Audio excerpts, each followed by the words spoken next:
Hello students, अब हम लोग मैकेनिकल इक्विलिब्रियम के बारे में पढ़ेंगे।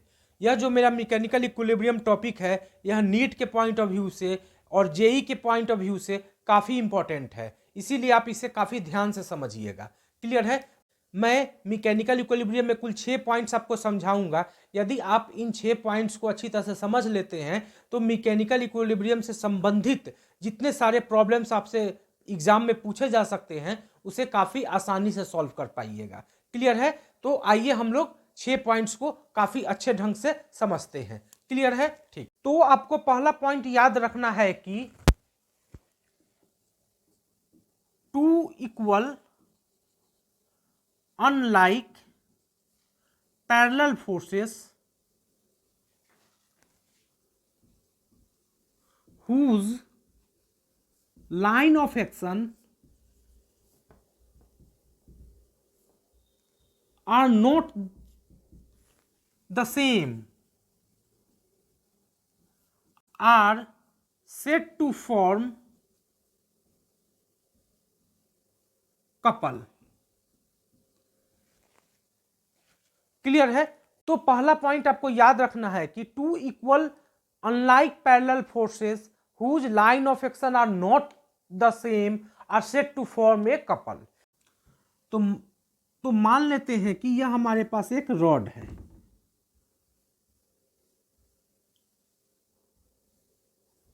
क्लियर है?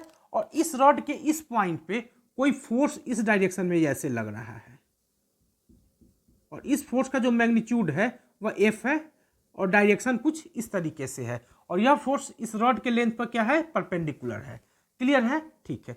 और रॉड के इस पॉइंट पे कोई फोर्स इस डायरेक्शन में लग रहा है और इस फोर्स का भी मैग्नीट्यूड क्या है? F है और यह फोर्स जो है वह इस रॉड के लेंथ पर क्या है? परपेंडिकुलर है। क्लियर है? ठीक है। तो यहाँ पे हम लोग देख रहे हैं कि यह फोर्स और यह फोर्स दोनों फोर्स क्या है? पैरेलल फोर्स है और दोनों फोर्स का जो मैग्नीट्यूड है वह क्या है? सेम है। क्लियर है? ठीक है। और इस दोनों फोर्स का जो लाइन ऑफ एक्शन है, यदि हम लोग इस फोर्स के लाइन ऑफ एक्शन पर विचार करें तो इस फोर्स का लाइन ऑफ एक्शन मेरा यह हो गया और इस फोर्स का जो लाइन ऑफ एक्शन हो गया वह हम क्या हो जाएगा? कुछ ये हो जाएगा। क्लियर है? तो इस फोर्स का और इस फोर्स का जो लाइन ऑफ एक्शन है वह अलग अलग लाइन ऑफ एक्शन है। क्लियर है? तो हम लोग इस फोर्स का यह जो पेयर है, इस पेयर को हम लोग बोलेंगे कपल। क्लियर है? ठीक है। तो कपल क्या है आपको समझ में आ गया होगा कि कपल होने के लिए कंडीशन क्या क्या हो गए। पहला कंडीशन कि फोर्सेस जो होने चाहिए, फोर्सेस का मैग्नीट्यूड क्या होना चाहिए? सेम होने चाहिए। क्लियर है? दूसरा कंडीशन, फोर्सेस जो होने चाहिए वह क्या होना चाहिए? एक दूसरे के पैरेलल होने चाहिए और अपोजिट डायरेक्शन में होने चाहिए। क्लियर है? क्लियर है? ठीक। और यह तीसरा जो मेरा कंडीशन वह क्या होना चाहिए? दोनों जो फोर्सेस है उन फोर्सेस का जो लाइन ऑफ एक्शन है वे लाइन ऑफ एक्शन अलग अलग होने चाहिए। क्लियर है? तो ऐसे फोर्स का जो पेयर मिलेगा हमें, उस पेयर को बोलेंगे कपल। क्लियर है? तो कपल क्या है आपको अच्छी तरह से समझ में आ गया होगा। क्लियर है? कपल होने के लिए क्या जरूरी है? फोर्सेस का मैग्नीट्यूड सेम होना चाहिए। क्लियर? दूसरा, फोर्सेस किस डायरेक्शन में लगे हुए होने चाहिए?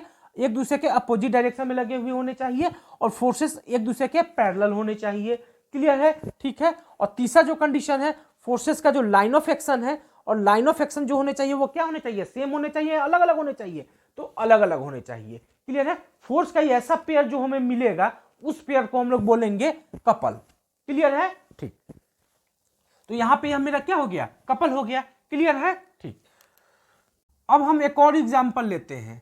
मान लेते हैं कि ये मेरे पास एक रॉड है। क्लियर? ठीक है। और रॉड के इस पॉइंट पे हमने कोई फोर्स इस डायरेक्शन में ऐसे लगाया। क्लियर है? और इस फोर्स का जो मैग्नीट्यूड है उसको हमने कैपिटल F बोला। क्लियर? और इस फोर्स का और यह जो फोर्स F है, यह फोर्स इस रॉड के लेंथ पर क्या है? परपेंडिकुलर है, यानी कि यह फोर्स इस रॉड पर 90 डिग्री का एंगल बना रहा है। क्लियर है? ठीक है। और हमने इसी पॉइंट पर एक दूसरा फोर्स बनाया इस डायरेक्शन में और इस फोर्स का भी मैग्नीट्यूड हमने कैपिटल F ही लिया। क्लियर है?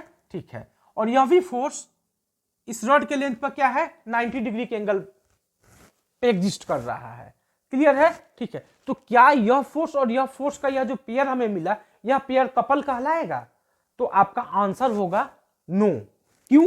क्योंकि यह जो मेरा ग्रीन वाला फोर्स है, ग्रीन वाले फोर्स का जो लाइन ऑफ एक्शन है वह कुछ इस तरीके से है, इसी फोर्स के लॉन्ग है। और मेरा जो रेड वाला फोर्स है, रेड वाले फोर्स का भी जो लाइन ऑफ एक्शन है वह भी क्या है, इसी के लॉन्ग है। क्लियर है? यानी कि ग्रीन वाले फोर्स का और इस रेड वाले फोर्स का जो लाइन ऑफ एक्शन है वह सेम ही है, एक ही लाइन ऑफ एक्शन है। क्लियर है? तो अभी हमने देखा क्या है कि कपल होने के लिए फोर्सेस का जो लाइन ऑफ एक्शन होना चाहिए वो अलग अलग होना चाहिए, लेकिन यहां पे फोर्सेस का जो लाइन ऑफ एक्शन है वो सेम है, एक ही लाइन के लॉन्ग दोनों फोर्स लग रहे हैं। तो ये फोर्स का यह जो पेयर हमें मिलेगा, यह पेयर कपल नहीं कहलाएगा, यह पेयर कपल नहीं कहलाएगा। क्लियर है? क्यों? क्योंकि इन दोनों फोर्स का जो लाइन ऑफ एक्शन है वो सेम है। तो फोर्स का लाइन ऑफ एक्शन यदि अलग अलग है और उन फोर्स का मैग्नीट्यूड सेम है और वे दोनों फोर्स एक दूसरे के पैरेलल है, तो हम लोग वैसे फोर्स को बोलते हैं कपल। क्लियर है?